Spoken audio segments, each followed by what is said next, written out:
গোটা পৃথিবীর রাজত্ব আমার আল্লাহর হাতে। আল্লাহ যাকে চান তাকে সম্মান দেন, আবার যাকে চান তাকে লাঞ্ছিত করেন। সকল কল্যাণ একমাত্র কার হাতে? কার হাতে? আল্লাহর হাতে। আল্লাহ যাকে ধরেন ছাড়েন না, আর আল্লাহ যাকে ছেড়ে দেন তাকে কেউ ধরতে পারে না। সম্মানিত ভাইরা, কি পাওয়ার, কি অহংকার! শুধু বলেছে রাজাকারের নাতিরা চাকরি নেবে। কথার মধ্যে অহংকার আছে না নাই? আমার দেশ শুধু এক শ্রেণীর নয়, আমার দেশে সব শ্রেণীর বসবাস থাকতে হবে, ঠিক কিনা? হিন্দু, মুসলিম, সকল জাতি, ধর্ম, বর্ণ নির্বিশেষে সবার জন্যই এই দেশ বাংলাদেশ, ঠিক কিনা? 53 বছর পরে এরকম করে অহংকার সূচক কথা জাতি মানে নাই, জাতি মেনে নেয় নাই। তাদের মুখে এই সমস্ত কথাগুলো মানায় না দেশপ্রেমে। যারা ক্ষমতাচ্যুত হওয়ার সময় দেশে ঋণ রেখেছিল 18 লক্ষ কোটি টাকা, এবং নিজেরাই পাচার করেছে 11 লক্ষ কোটি টাকা। পুকুর চুরি নয়, এই যেন সাগর চুরি। সম্মানিত বন্ধুগণ, সম্মানিত ভাইরা, অনেক কথা আছে, আস্তে আস্তে করে বলছে। আমাকে সময় দিচ্ছেন তো নাকি? একটু উঠতে দেরি করে ফেলছেন আপনারা, উঠাতে একটু আগে ভাগে উঠালে খুব ভালো হতো। মাহফিলের মূল প্রাণ হচ্ছে 9টা থেকে 11টা, বড় জোর। এটা হচ্ছে যৌবন টাইম মাহফিলের। সেই যৌবনকাল পার করে আমি উঠছি বুড়াকালে, একদম শেষ সময়, যে সময় মানুষ যাবার সময় বিভিন্ন চাপ এসে জমা হয়। যাই হোক, আপনি থাকলে আমি আছি, কোনো সমস্যা নাই তো? জোরে বলি ইনশাআল্লাহ। তাহলে আমরা দুনিয়া চাই না আখিরাত চাই? একটু মন দিয়ে বলবেন, দুনিয়া চাই না আখিরাত চাই? কোনটা শ্রেষ্ঠ? কোনটা পরিপূর্ণ? কোনটা চিরস্থায়ী? কিন্তু ব্যস্ত আমরা কি নিয়া? ব্যস্ত আমরা কি নিয়া? দুনিয়া নিয়া। হায়রে, এটা হলো না, ওটা হলো না, ওটা হলো না, কত পেরেশানি। আমার বন্ধুগণ, আবার আল্লাহ তাআলা বান্দা কি চাই তিনি বলে দিয়েছেন, বান্দা দুনিয়াও চাও আখিরাতটাও চাও। যারা পারেন সঙ্গে আমার সঙ্গে ঠোঁট মিলিয়ে বলুন, রব্বানা আতিনা ফিদ দুনিয়া হাসানাতাও ওয়া ফিল আখিরাতি হাসানাতাও ওয়া কিনা আযাবান নার ওয়াজআলনাল জান্নাতা মা'আল আবরার। জোরে বলুন আল্লাহু আকবার। আল্লাহ তাআলা, তুমি আমাকে দুনিয়ার হাসানা দিয়ে দাও, আখিরাতের হাসানাও দিয়ে দাও। দুনিয়াটা সুন্দর করে দাও, আখিরাতটাও সুন্দর করে দাও। দুনিয়াতে যার জীবনটা ইবাদত দিয়ে সুন্দর হয়ে যাবে, দুনিয়ার জীবনটা যার নামাজ দিয়ে সুন্দর হবে, যাকাত দিয়ে সুন্দর হবে, আল্লাহর পথে দান দিয়ে সুন্দর হবে, রোজা দিয়ে সুন্দর হবে, পর্দা দিয়ে সুন্দর হবে, হালাল রুটি রুজি দিয়ে যার জীবনটা সুন্দর হবে, এই দুনিয়ার সুন্দর যার হয়ে যাবে, হাসানা যার হয়ে যাবে, আখিরাতও তার জন্য সুন্দর হয়ে যাবে। দুনিয়াটা সাজাবো আমরা অন ইসলাম দিয়ে না ইসলাম দিয়ে? অন ইসলাম না ইসলাম? আমার দেশে বসবাস করে ইসলামের বিরুদ্ধে কথা বলে, আর যারা ইসলামের বিরুদ্ধে কথা বলেছে তারা এই 16 বছর আমাদের তালিকা করেছে।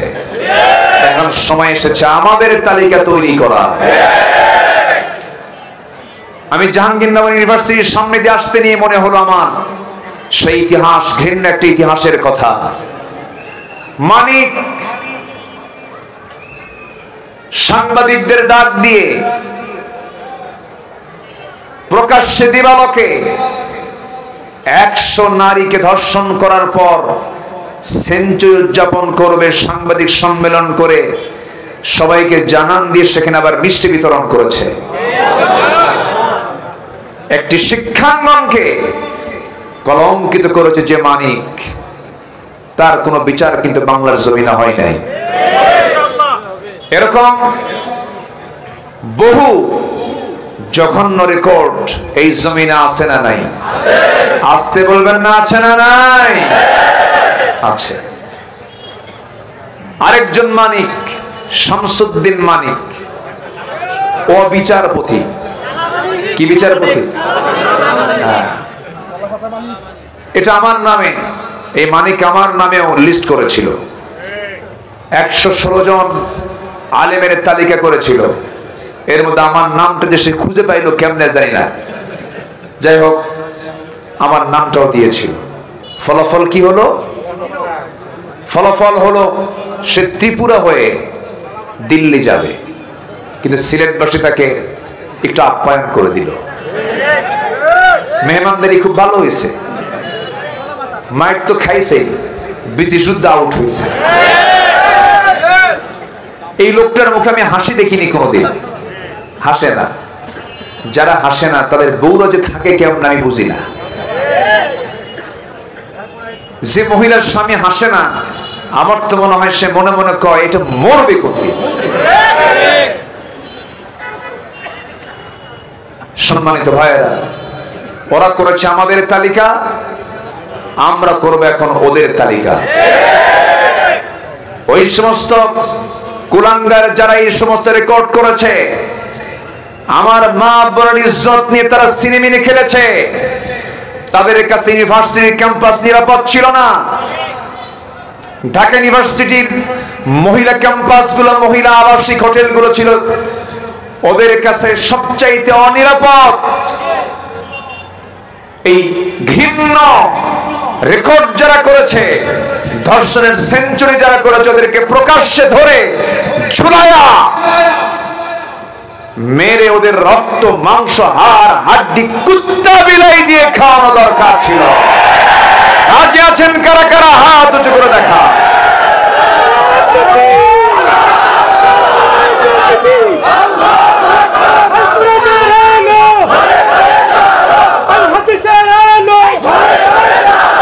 ইসলামের শত্রুরা,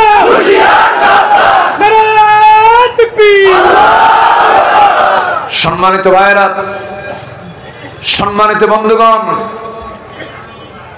আমরা বহু চিত্র আমরা এই দেশে দেখেছি।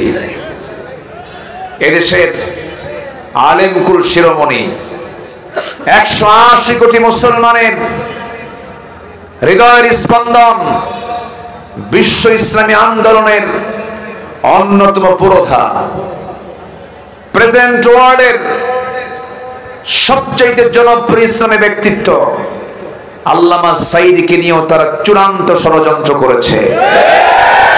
শেষ পর্যন্ত চিকিৎসার নামে পয়জনিং করে তাকে হত্যা করা হয়েছে। আমরা অবিলম্বে যারা এই হত্যাকাণ্ডের সঙ্গে যারা জড়িত, দৃষ্টান্তমূলক শাস্তি আমরা দাবি করছি।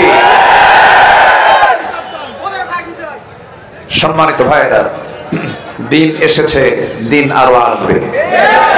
জোরে বলে ইনশাআল্লাহ, আরো জোরে ইনশাআল্লাহ। আল্লাহ কি না পারেন। দেশের শীর্ষস্থানীয় ধনী, হ্যাঁ, একটা গ্রুপের মালিক, লক্ষ লক্ষ কোটি টাকার মালিক, হলমার্ক শেয়ার বাজার, ব্যাংক লুটের হোতা, কাম হলো না। নৌকায় চড়ছিল, মাথার চুল কালো বানাইছিল, দাড়িটাও কাটছিল, ঠিক কিনা? পাজামা খুলে লুঙ্গি বানায় পড়ছিল, পাঞ্জাবি খুলে গেঞ্জি পরে তরকারি সবজি বিক্রেতা সেজেছিল, কাম হয়নি। নৌকায় চড়েছে, সাথে ছিল আরেকজন আইনমন্ত্রী, তাকে দেখে চিনে ফেলে কোস্ট গার্ড বলল, স্যার চলুন। আমি একা যাবো কেন? আমি তো জামাতের সাথে আসছি। কিসের সাথে?